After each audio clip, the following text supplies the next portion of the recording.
Good morning मेरे प्यारे प्यारे बच्चों, कैसे हो आप सब। आई होप आप सब खुश हो, मस्त हो, स्वस्थ हो। तो बेटा आज मैं आपके लिए लेके आई हूँ एक नया टॉपिक, और ये टॉपिक आप लोग अब तक जान ही चुके होंगे। आज का हमारा टॉपिक है वाच्य। ठीक है, तो मेरे 10वीं क्लास के प्यारे प्यारे बच्चों, वाच्य आपने पहली बार सुना होगा, है ना। 6 to 9 तक तो आपके सिलेबस में था नहीं, CBSE बोर्ड में। वाच्य आपने पहली बार सुना है, लेकिन इससे घबराने की बिल्कुल भी ज़रूरत नहीं है।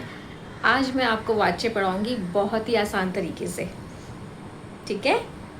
और जब आप एक बारी इस वीडियो को शुरू से लेकर अंत तक देख लोगे, तब ये वाच्य आपको पहली बार सुना हुआ नहीं लगेगा, ठीक है। ऐसा लगेगा कि आप इसे बहुत पहले से पढ़ते चले आ रहे हो, 6ठी क्लास से। तो शुरू करते हैं।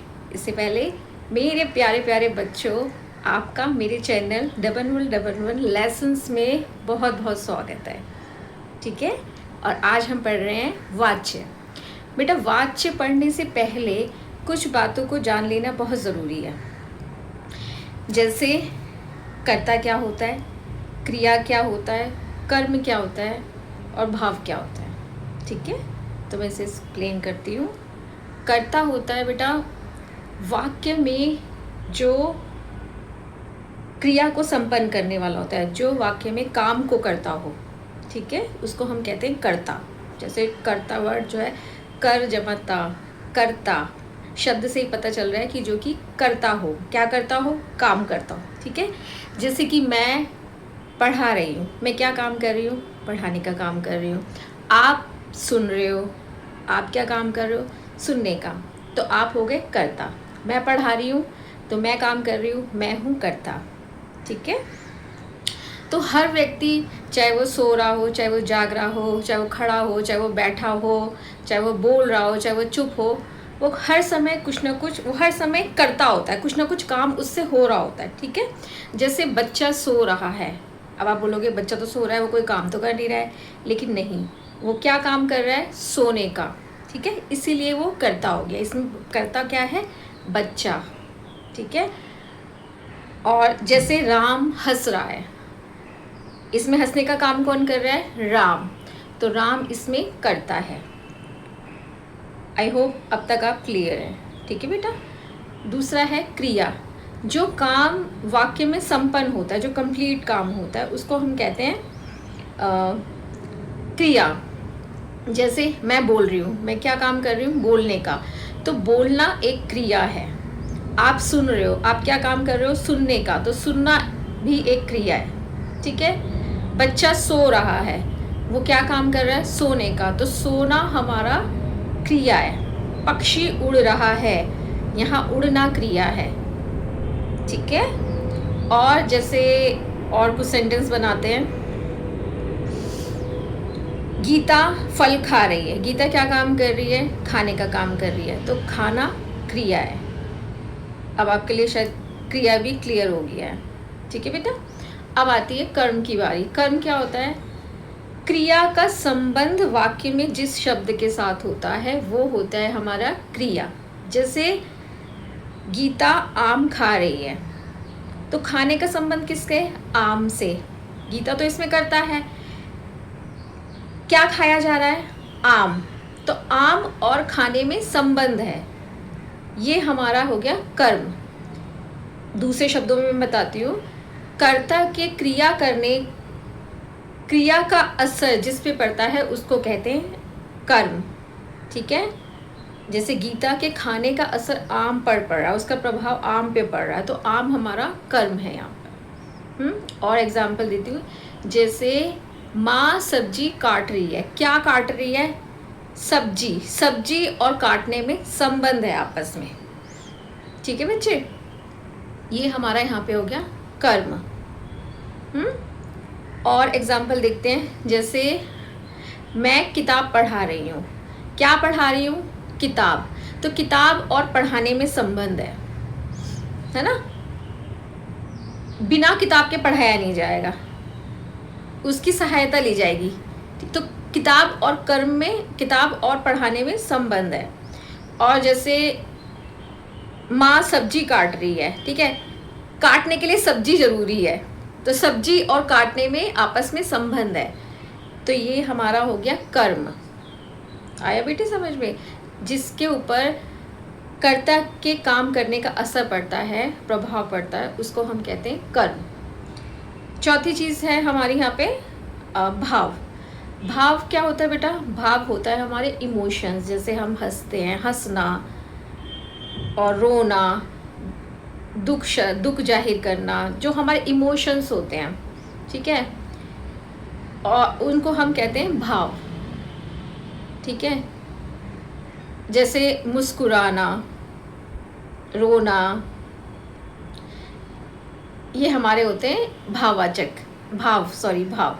तो कर्ता क्लियर हो गया, कर्म, क्रिया और भाव, ये सब आपको मैंने बताया है। बेटे एक बारी और मैं आपको कर्ता, क्रिया और कर्म बता देती हूँ कि कर्ता, क्रिया और कर्म वाक्य में क्या होता है। ठीक है, कर्ता जो कि वाक्य में काम करने वाला होता है, जो वाक्य में काम करता है। क्रिया क्या होता है? जो काम संपन्न होता है। ठीक है, काम जो हुआ हो। और कर्म क्या होता है? कर्म जिसका संबंध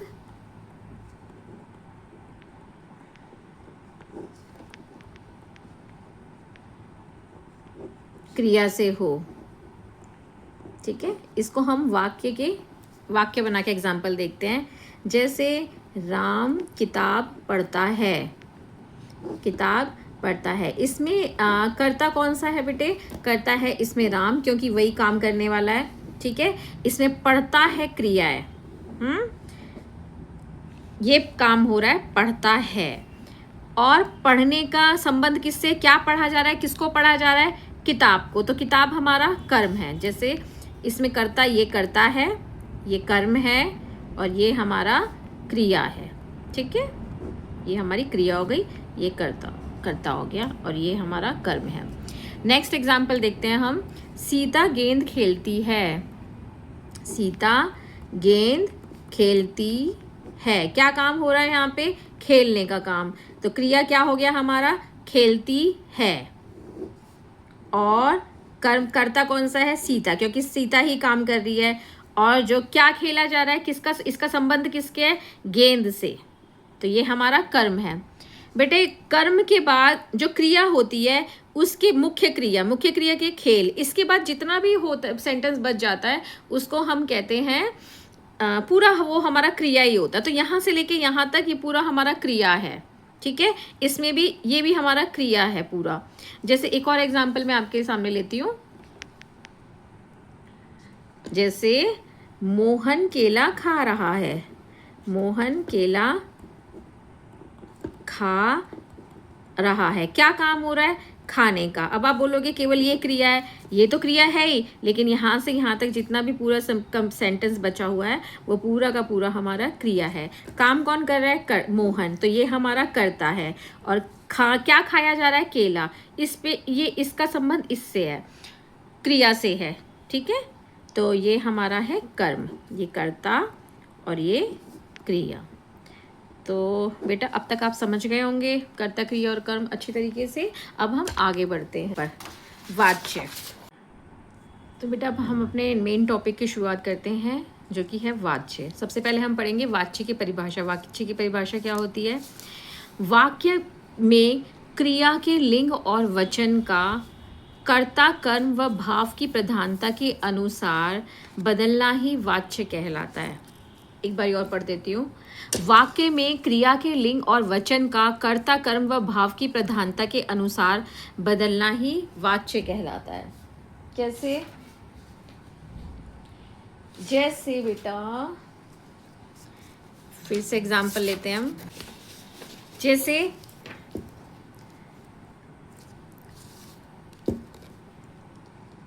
राम किताब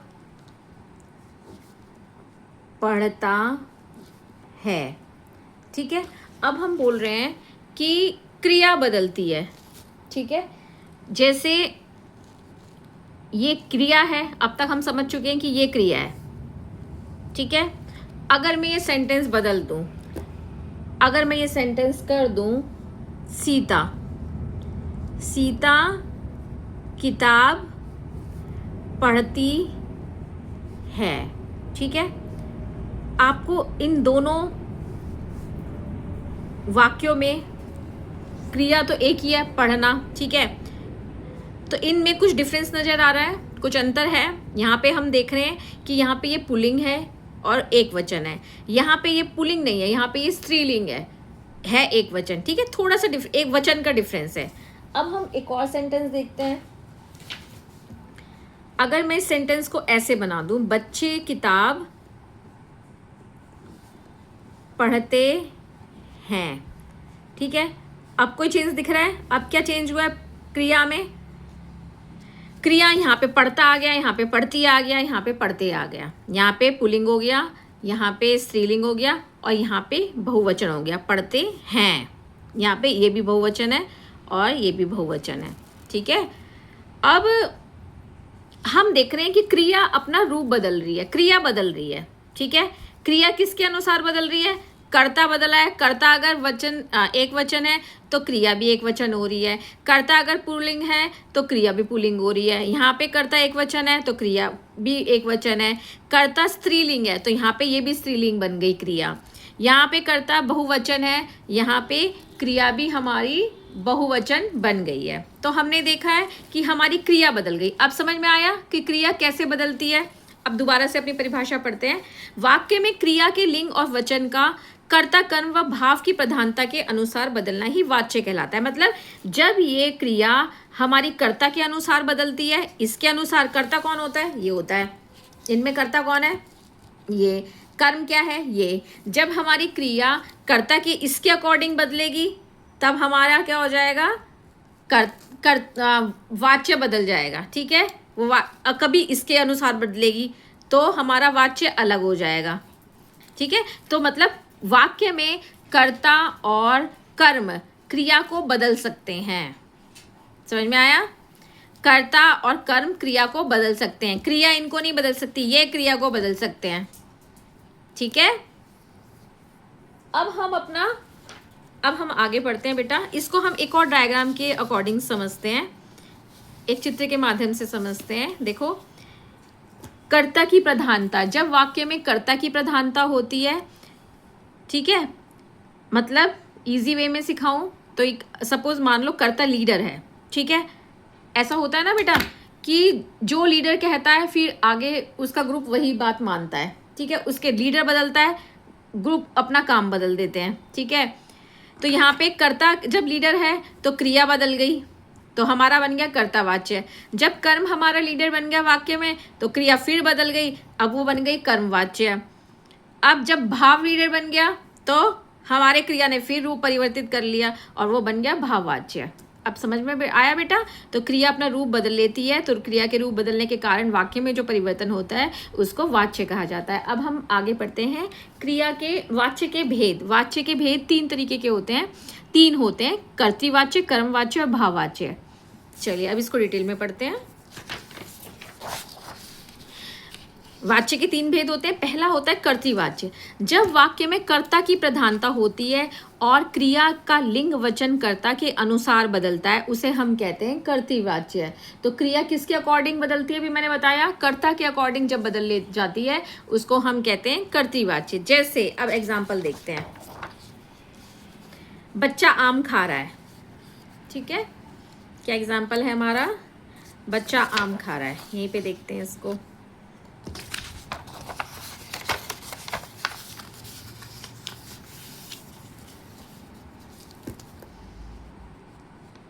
बच्चा आम खा रहा है, ठीक है। मेन काम करने वाला कौन है? कर्ता, ठीक है। तो ये हमारा वाक्य कैसा है? कर्ता प्रधान है। बच्चा काम कर रहा है यहाँ पे, ठीक है, खाने का काम कर रहा है, ये क्रिया है। अब हम देखते हैं यहाँ पे कि बच्चा एक वचन है, हमारी क्रिया भी एक वचन है, ठीक है।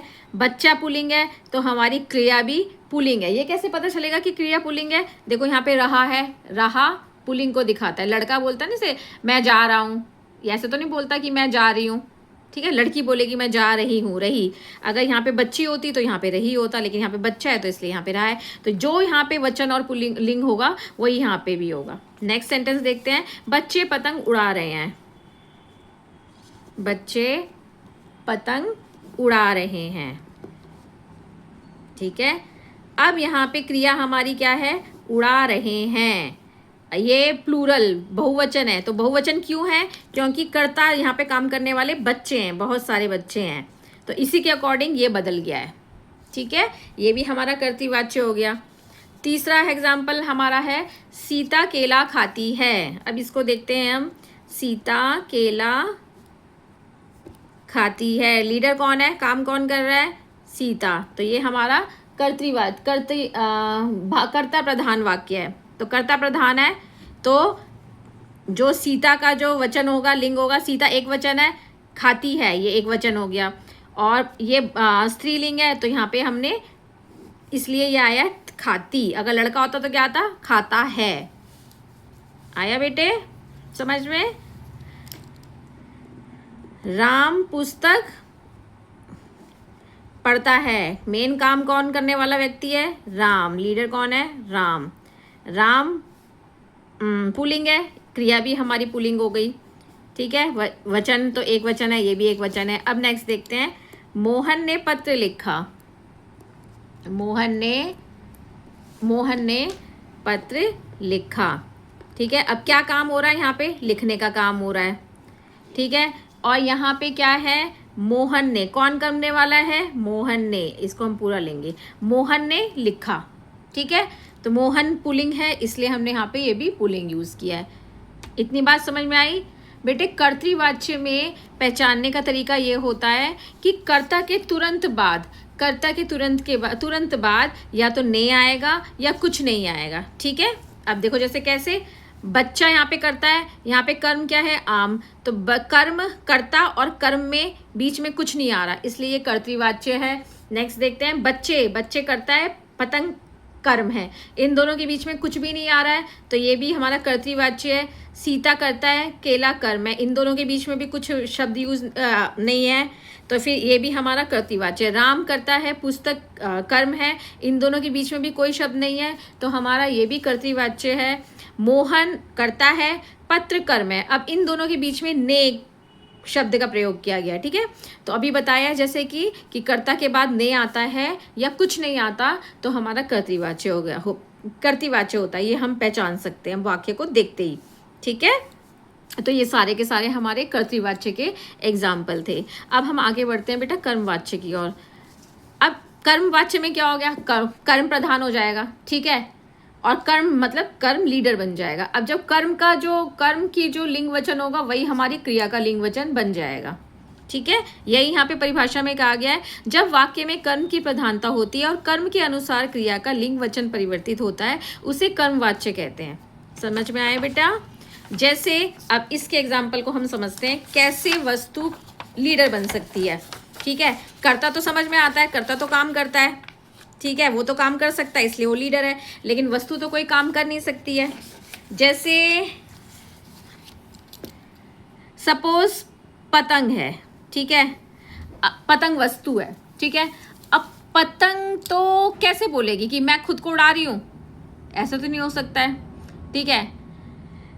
तो और जैसे पेन, ये पेन खुद तो नहीं बोल सकता कि मैं लिख रहा हूँ, नहीं बोल सकता ना। अब जैसे अब हम इसको एग्जांपल देखते हैं, तो पतंग क्या बोलेगी, पतंग उड़ाई जाती है। अब ये सेंटेंस तो ठीक है ना, पतंग उड़ाई जाती है। अब नेक्स्ट सेंटेंस हम देखते हैं, एक सेकेंड। सपोज केला है, ठीक है। अब केला है तो केला कैसे बोलेगा, खुद तो अपने आप को नहीं खाएगा, तो क्या बोलेगा, केला खाया जाता है। तो लीडर कौन हो गया हमारा? पतंग, ठीक है। और यहाँ पे जो इसका लिंग वचन होगा वही क्रिया का भी बन जाएगा। यहाँ पे लिंग क्या है?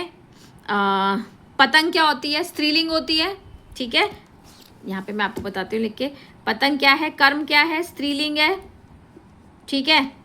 अब पतंग स्त्रीलिंग है तो हमने क्रिया को भी हमने क्या बना दिया? स्त्रीलिंग बना दिया। और एक वचन है तो हमने एक वचन में ही स्त्रीलिंग में इसको बदला है, ठीक है। केला यहाँ पे क्या है? पुल्लिंग है, ठीक है, और एक वचन है तो क्रिया भी हमारी क्या बन जाएगी? जाता है। अगर लड़की स्त्रीलिंग होती तो क्या बोलते हैं हम? जाती। तो खाया जाता है, पुल्लिंग बना दिया हमने इसको और एक वचन में ही रखा है। आया बेटा?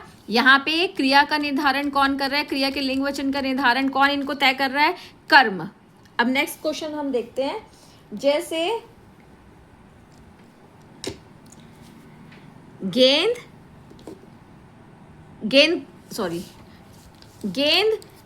खुद तो खेलेगी नहीं तो क्या बोलेंगे? गेंद खेली जाती है। अब क्योंकि गेंद स्त्रीलिंग होती है, ठीक है, इसीलिए हम क्रिया भी हमारी यहाँ पे स्त्रीलिंग हो गई। समझ में आया बेटे? तो ये हमारे कौन से वाच्य हैं? ये हमारा हो गया कर्मवाच्य, ये भी हमारा कर्मवाच्य और ये भी हमारा कर्मवाच्य, क्योंकि कर्म ही यहाँ पे क्रिया का लिंग वचन तय कर रहा है। अब एक बात सोचने वाली है कि देखो बेटा, गेंद खुद तो खेलेगी नहीं, इसको किसी की तो हेल्प चाहिए होगी ना, कोई तो इससे खेल ही रहा होगा। सपोज सीता खेल रही है इससे, ठीक है, तो हम इसको कैसे कंप्लीट सेंटेंस करेंगे? सीता द्वारा गेंद खेली जाती है, ठीक है। तो ये हमारा क्या बन गया है? कर्मवाच्य। तो ये भी हमारा कर्मवाच्य। अगर हमें कर्ता पता है तो हम उसमें कर्ता द्वारा लगा के बना सकते हैं, कर्ता द्वारा लगा के हम उसको कंप्लीट सेंटेंस कर दे सकते हैं। और अगर कर्ता नहीं भी है तो भी हमारा कर्मवाच्य बन गया। अगर कर्ता है तो भी ठीक है, कर्ता नहीं है तो भी ठीक है, ठीक है। अब बात यहाँ पे जानने वाली है कि कर्ता अगर आप जानते हो तो उसमें कर्ता लगा दोगे, नहीं जानते हो तो नहीं लगाओगे, ठीक है। अब यहाँ पे देखो, केला खाया जाता है, ये है कर्मवाच्य। लेकिन अगर हम मान लो कि बच्चों, अगर हमें पता है कर्ता कौन है, सपोज बच्चों द्वारा, बच्चे बहुत सारे खाने वाले हैं, इसको तो हम द्वारा लगा के सेंटेंस बनाएंगे। कैसे? बच्चों द्वारा केला खाया जाता है, ठीक है। अब यहाँ पे ये हमारा एक वचन है और पुल्लिंग है, केला, क्योंकि कर्म हमारा यहाँ पे पुल्लिंग है और एक वचन है। अब देखो, बच्चे बहुवचन है लेकिन इसके अकॉर्डिंग ये नहीं बदलेगा, ठीक है। ये यहाँ पे कर्ता भी है लेकिन कर्ता के अकॉर्डिंग क्रिया नहीं बदल रही है, हमारी बदल रही है कर्म के अनुसार। अब हम कुछ एग्जाम्पल बेटा लेते हैं। देखो, यहाँ मैंने आपके लिए पहले से ही बना के रखे हुए हैं सेंटेंसेस। देखो, पहला एग्जाम्पल देखते हैं। पतंग उड़ाई जाती है। क्यों बोला है हमने ऐसे? क्योंकि पतंग खुद उड़ेगी नहीं, उसको उड़ाया जाएगा, इसीलिए हमने बोला है पतंग उड़ाई जाती है। और अगर हमें कर्ता पता है तो हमने कैसे लगा दिया इसको? कर्ता को कैसे जोड़ दिया? बच्चे द्वारा पतंग उड़ाई जाती है, ठीक है। क्योंकि पतंग हमारी स्त्रीलिंग है इसलिए हमारा आगे का सेंटेंस भी स्त्रीलिंग बना है। यहाँ पे स्त्रीलिंग है तो आगे का सेंटेंस हमारा स्त्रीलिंग बनेगा। नेक्स्ट देखो, आम खाया जाता है, ठीक है, क्योंकि आम हमारा पुल्लिंग है। आम खाया जाता है, आम खुद को नहीं खाएगा, इसलिए हम क्या बोलेंगे? किसी न किसी के द्वारा खाया जाएगा, तो हम क्या बोले? आम खाया जाता है। और अगर हमें पता है कर्ता कौन है तो हम क्या बोलेंगे? बच्चे द्वारा आम खाया जाता है, ठीक है। क्योंकि यहाँ पे पुल्लिंग है, एक वचन है, इसलिए हमने ये भी पुल्लिंग क्रिया भी पुल्लिंग कर दी है। अब देखो, केला खाया जाता है, ये अपने आप में कर्मवाच्य है। अब आप ऐसे लिखो, इसे कर्ता के साथ लिखो तो भी ठीक है, कर्ता के बिना लिखो तो भी ठीक है, ठीक है। लेकिन अगर आपको कर्ता पता है वाक्य में तो आप कर्ता जरूर लगाएंगे। ये नहीं कि हमारा मन नहीं करा तो हम नहीं लिखेंगे, छोड़ेंगे कुछ नहीं, अगर पता है तो लिख देंगे। सीता द्वारा केला खाया जाता है, करेक्ट। पुस्तक पढ़ी जाती है, ये भी करेक्ट, कर्मवाच्य। और पुस्तक करने वाला कौन है? यहाँ पे हमें कर्ता कौन है? राम। तो हमने क्या बना दिया सेंटेंस? राम द्वारा पुस्तक पढ़ी जाती है, ठीक है। और पुस्तक, क्योंकि पुस्तक स्त्रीलिंग है इसलिए हमने पढ़ी जाती है लिखा है। आगे चलते हैं। पत्र लिखा जाता है, पत्र हमारा पुल्लिंग है इसलिए हमने लिखा जाता है लगाया है। आगे देखते हैं, और हमें पता है पत्र लिखने वाला कौन करता है, तो हमने क्या बना दिया इसका, मोहन द्वारा पत्र लिखा जाता है, ये भी हमारा कर्मवाच्य है। समझ गए बेटे। अब आती है बारी कि इसको हमें पहचानने का तरीका क्या होता है। कर्मवाच्य को पहचानने का तरीका होता है कि कर्ता के बाद द्वारा लगा होता है। ठीक है, आपने हर सेंटेंस में देखा है कि कर्ता के बाद हमने द्वारा द्वारा द्वारा लगाया है। ठीक है, और अगर सपोज कर्ता नहीं है तो हमें पढ़ के पता चल जाएगा कि कर्म के अनुसार पढ़ के पता चल जाएगा कि कर्म के अनुसार क्रिया बदल रही है। ठीक है, यहाँ पे हमारा कर्मवाच्य पूरा हुआ। अब हम आते हैं भाववाच्य में, जो हमारा आखिरी वाच्य है, तीसरा वाच्य। देखो बेटा, अब इसमें भी सिंपल है कि यहाँ पे क्रिया किसके अनुसार बदलेगी, भाव के अकॉर्डिंग। ठीक है, और भाव मतलब क्या होता है, भाव मतलब होता है हमारे इमोशंस, हमारी फीलिंग, जैसे हम खुश होते हैं, दुखी होते हैं। ठीक है, और एक चीज़ और होती है बेटा कि इसको सेंटेंस में क्या होता है कि इसमें हमें भाव तो देखो व्यक्ति के अंदर ही होंगे, वस्तु के अंदर तो भाव होंगे नहीं, है ना। तो इसीलिए इन वाक्यों में कर्ता तो जरूर होगा। ठीक है, अब कर्ता जरूर होगा, और ये जो भाव होती है, भाववाच्य जो है, ये कर्ता की एबिलिटी, उसकी क्षमता और योग्यता पर का हमें बोध कराते हैं कि उसके अंदर कितनी क्षमता है। ठीक है, वो अपनी क्षमता के अकॉर्डिंग काम कर पा रहा है या नहीं कर पा रहा। जैसे अगर एक बहुत छोटा बच्चा है, ठीक है, तो हम क्या बोलेंगे, उसके अंदर क्षमता ही नहीं है चलने की। ठीक है, वो चल ही नहीं पाएगा, तो हम क्या बोलेंगे, बच्चे से चला नहीं जाता। ठीक है, समझ में आ रहा है। अगर बड़ा बच्चा होगा वो तो चल लेगा, हम बोलेंगे बच्चा चलता है, वो तो ठीक है, लेकिन एक छोटा बच्चा उसके अंदर नहीं क्षमता है तो बच्चे से चला नहीं जाएगा। अब कुछ एग्जांपल हम यहाँ पे देखते हैं कि बच्चे से लिखा नहीं जाता। बेचारा छोटा बच्चा होगा, उसके अंदर इतनी कैपेसिटी नहीं होगी, उसके अंदर एबिलिटी तो छोड़ो, उसके अंदर उतनी उस टाइम क्षमता नहीं होगी। ठीक है, छोटा होगा, कमजोर होगा, बीमारी से उठा होगा, वो उसके अंदर उतनी उस टाइम ताकत नहीं होगी। अब दूसरा देखो, माँ से चला नहीं जाता, हो सकता है माँ के अंदर भी उतनी क्षमता ना हो। क्यों? क्योंकि बेचारी बूढ़ी हो गई हो या बीमारी से उठी हो, उनसे चला नहीं जाता है। दूसरा, तुमसे कहा नहीं जाता। ठीक है, यहाँ पे भी क्षमता के ऊपर बात हो रही है, इससे हमें सामने वाले की क्षमता का पता चल रहा है। तुमसे कहा नहीं जाता। दूसरा, पक्षी से उड़ा नहीं जाता, उसके साथ भी कोई समस्या होगी, वो बेचारा नहीं उड़ पा रहा। तो यहाँ पे हमसे क्या पता चल रहा है, उनका भाव, कि वो करना तो चाहते हैं और कर भी सकते हैं, लेकिन उस टाइम उनसे नहीं करा जा रहा है। ठीक है, तो इन सेंटेंस में बेटे हम देखेंगे कि ये ज्यादातर सेंटेंसेस ये नहीं में आते हैं, नकारात्मक होते हैं, लेकिन फिर भी हमें कहीं कहीं ये वाक्य जो है पॉजिटिव भी दिखाई दे जाते हैं। अभी मैं बताती हूँ। अब पॉजिटिव हो तो कैसे बोलेंगे इसे, कि अब थोड़ी बेचारा बच्चा थोड़ा सा बड़ा हो गया, अब वो तुझसे थोड़ा सा लिखा जा रहा है, तो क्या अब उसकी थोड़ी सी क्षमता बढ़ गई है, लेकिन इतनी भी नहीं बढ़ी कि वो फटाफट कर ले। तो हम कैसे बोलेंगे, बच्चे से लिखा जाता है, माँ से चला जाता है, बेचारी ने दवाई खा ली होगी तो थोड़ी ठीक हो गई होगी।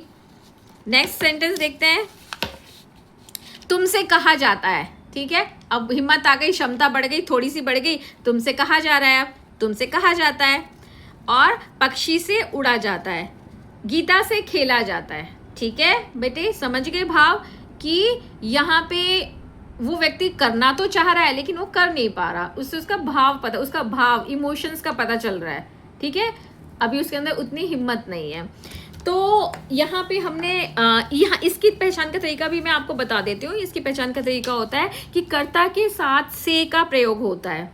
ठीक है, जहाँ पे भी से आए, गीता से, पक्षी से, तुमसे, तो आपने देखा होगा, देखो बेटा हर सेंटेंस में से आ रहा है, गीता से, बच्चे से, माँ से, तुमसे, पक्षी से, गीता से।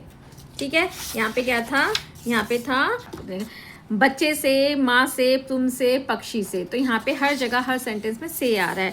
तो इन वाच्यों की पहचान, भाववाच्य की पहचान ये होती है कि कर्ता के साथ से का प्रयोग होता है और इससे हमें कर्ता की क्षमता का बोध होता है। ठीक है बेटा, तो यहाँ पे हमारा वाच्य कंप्लीट होता है। बेटा इस हमने शुरू से लेके आखिर तक क्या पढ़ा है, इसको मैं एक बार और ब्रीफ में रीडिंग कर देती हूँ, आप सब लोग ध्यान से सुनना। वाक्य में क्रिया के लिंग और वचन का कर्ता, कर्म व भाव की प्रधानता के अनुसार बदलना ही वाच्य कहलाता है। इसे निम्न चित्र की सहायता से समझा जा सकता है। कर्ता की प्रधानता के अनुसार जब क्रिया में के लिंग वचन में परिवर्तन होता है कर्तृवाच्य कहलाता है। जब कर्म की प्रधानता के अनुसार क्रिया के लिंग वचन में परिवर्तन होता है तो उसे हम कर्मवाच्य कहते हैं। भाव की प्रधानता के अनुसार जब क्रिया के वचन और लिंग में परिवर्तन होता है तो हम उसे भाववाच्य कहते हैं। तो इस तरह से हमने देखा कि वाच्य के 3 भेद होते हैं।